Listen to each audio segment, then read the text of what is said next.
Hello everyone, welcome to sleepy classes. कैसे हैं आप लोग? होपफुली अच्छे होंगे। तो आज जो है हम लोग एक नया वीडियो लेके आए हैं और ये जो है आपका है किस पर, मॉडर्न हिस्ट्री के एक टॉपिक पे, जो कि आपका है पिट्स इंडिया एक्ट। ठीक है, हमने यहाँ पर जो है रेगुलेटिंग एक्ट, जो एक्ट 1773 है, उसके बारे में अच्छे से देखा था। उसमें हमने देखा था कि उस एक्ट को क्यों लाया गया था, उस एक्ट में प्रोविजंस क्या क्या थे, और उसके बाद जो है यहाँ पर एडमिनिस्ट्रेशन में क्या चेंजेस आए। ठीक है, तो आज जो है हम लोग वैसे ही पिट्स इंडिया एक्ट को कवर करेंगे। ठीक है, अब हम लोग एक एक करके देखते हैं। देखिए हुआ क्या, पहले तो पिट्स के बारे में जान लेते हैं।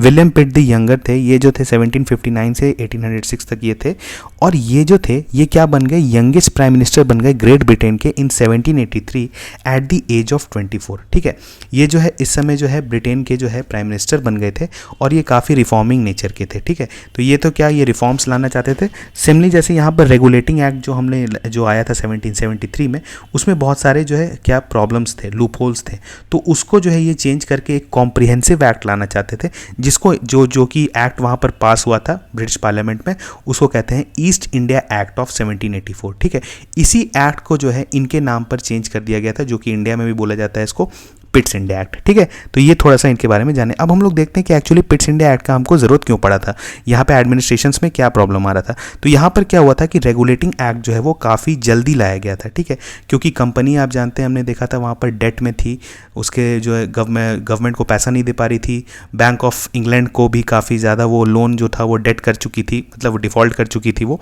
तो यहाँ पर आप देख रहे थे काफ़ी प्रॉब्लम था, और ये एक्ट जो है काफ़ी जल्दबाजी में लाया गया था। तो जल्दबाजी में लाने की वजह से क्या हुआ कि इसमें बहुत सारे लूप होल्स छोड़ दिए गए थे। तो इस वजह से क्या हो रहा था कि यहाँ पर एडमिनिस्ट्रेशन में इंडिया में जो है वो प्रॉब्लम होने लगा। ठीक है, तो अब हम लोग एक एक करके देखते हैं कि आखिर प्रॉब्लम क्या हो रहा था रेगुलेटिंग एक्ट से। सबसे पहला देखिए, रेगुलेटिंग एक्ट से क्या था कि गवर्नमेंट ऑफ ब्रिटेन जो थी वो एक कोशिश की थी कि यहाँ के जो कंपनी के एक्टिविटीज़ है उसको कंट्रोल करे। ठीक है, लेकिन हुआ क्या कि क्योंकि 1773 रेगुलेटिंग एक्ट में सारा चीज़ जो है क्लियर प्रोविजंस नहीं दिया हुआ था, इसी कारण कन्फ्यूजन जो है वो बना रहा। और इसके वजह से क्या हुआ कि गवर्नर जनरल ऑफ बंगाल जो बनाए गए थे वॉरेन हेस्टिंग, उनको क्या था, कभी जो है वो ब्रिटिश गवर्नमेंट कुछ ऑर्डर देती थी, कभी जो यहाँ पर जो आपके जो कोर्ट ऑफ डायरेक्टर्स होते थे जो कंपनी के, वो कुछ ऑर्डर देते थे। तो इस वजह से जो है काफ़ी कन्फ्यूजन होने लगा। तो ये भी बहुत बड़ा रीज़न था पिट्स इंडिया एक्ट आने का। ठीक है, उसके बाद क्या हुआ, देखिए रेगुलेटिंग एक्ट में क्या किया गया, वॉरेन हेस्टिंग को जो है गवर्नर ऑफ बंगाल से गवर्नर जनरल ऑफ बंगाल बना दिया गया, और उनको जो है एक पोस्ट अप दे दिया गया, जो कि गवर्नर ऑफ मद्रास थे और गवर्नर ऑफ बॉम्बे थे। तो अब क्या हुआ कि उनको बोला गया कि आप जो है ये दोनों जो प्रोविंसेस हैं ये आपके सबऑर्डिनेट हो चुके हैं, और आपको जो है मतलब इनका जो एडमिनिस्ट्रेशन है वो भी आपको देखना है। लेकिन इस एक्ट में ये नहीं बताया गया कि आखिर हमको देखना क्या क्या चीज़ है। ठीक है, तो इस वजह से क्या हुआ कि गवर्नर ऑफ मद्रास और गवर्नर ऑफ बॉम्बे जो है वहाँ पर खास करके इन प्रोविंसेस में क्या हुआ कि एडमिनिस्ट्रेटिव प्रॉब्लम होना स्टार्ट हो गया। ठीक है, डिसीजन मेकिंग नहीं हुआ। ठीक है, तो इस वजह से बहुत सारा वहाँ पर प्रॉब्लम होने लगा डे टू डे। तो ये भी एक बहुत बड़ा रीज़न था कि जो है पिट्स इंडिया एक्ट लाया गया, कि इसके वजह से जो है एक्चुअली क्लैरिटी आ पाए कि किस किस प्रोविजंस में जो है ये दोनों प्रोविंसेस जो है वो सबऑर्डिनेट हैं। ठीक है, तीसरा प्रॉब्लम क्या था, जो कि आपका यहाँ पर जो मेंबर्स थे आपके, ठीक है, ये मेंबर्स जो थे आपके, ये जो 4 मेंबर्स थे आपके गवर्नर जनरल काउंसिल में, ये भी क्या था, डिसीजंस लेने में काफ़ी दिक्कत करते थे। इसलिए क्योंकि ये जो है दो का कभी वोट कर देते थे तो टाई हो जाता था, इसके वजह से डिसीजन मेकिंग फास्ट नहीं हो पा रहा था। तो इसी कारण अगर कोई लेजिस्लेशन भी जो है गवर्नर जनरल पास करना चाहते थे तो वो नहीं कर पा रहे थे।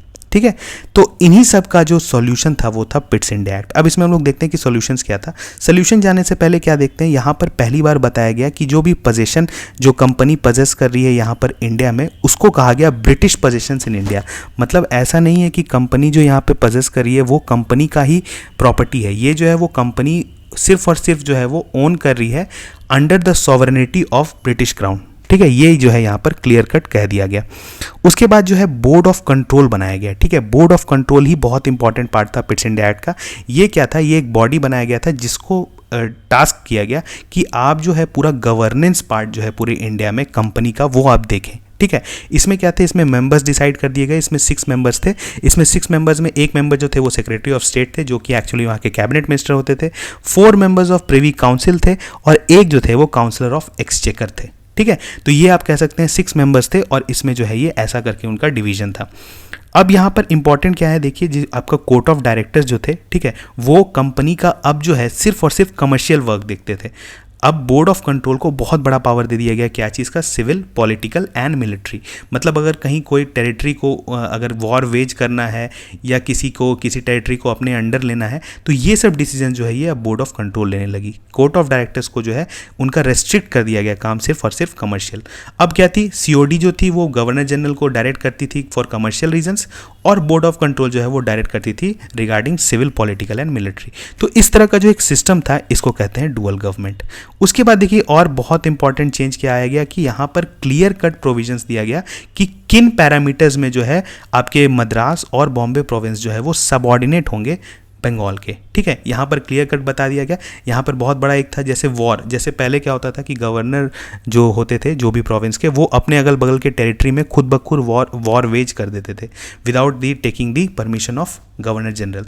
तो अब इस तरह का चीज़ में क्या हुआ कि इनको सबऑर्डिनेट बना दिया गया, और भी बहुत सारा डिसीजन जो है ये अब जो है गवर्नर जनरल के परमिशन के बाद ही करते थे। ठीक है, अब इसमें इसका जो बोलेंगे कि जो प्रॉपर सबऑर्डिनेशन, इनका लेजिस्लेटिव पावर जो है वो छीन लिया गया था किस एक्ट में, चार्टर एक्ट ऑफ 1833, वो हम लोग आगे देखेंगे। ठीक है, लेकिन यहाँ से आप ये बोल सकते हैं कि पिट्स इंडिया एक्ट में जो है इनका सबऑर्डिनेशन का जो है वो क्लियर कट जो है वो स्टार्ट हो चुका था।